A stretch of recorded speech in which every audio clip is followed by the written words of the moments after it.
সুপ্রিয় দর্শক, আসসালামু আলাইকুম।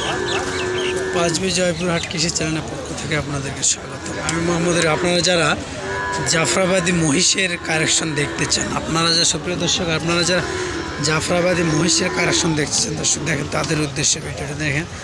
মোটামুটি জাফরাবাদী মহিষ পাশে একটা আছে, এটাও জাফরাবাদী মহিষ, এটা একটু হালকা।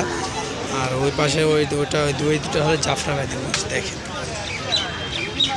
দেখেন দর্শক, জাফরাবাদী মহিষ মোটামুটি মাশাআল্লাহ অনেক সুন্দর ভালো মহিষ। দুটো 270 দিয়ে বেচা হয়েছে। দর্শক দেখেন, একটু আগে বেচা বিক্রি করলো মহিষ। দেখেন আপনারা জাফরাবাদী মহিষ খুঁজেন। দর্শক দেখেন, মোটামুটি খুব সুন্দর মহিষ দুটো, মোটামুটি খুব সুন্দর ভালো। দর্শক দেখেন, এগুলো হলো জাফরাবাদী মহিষ। দর্শক আপনারা যারা জাফরাবাদী মহিষ খুঁজেন, দর্শক দেখেন এই দুটো হলো জাফরাবাদী মহিষ। দেখেন জাফরাবাদী মহিষ মোটামুটি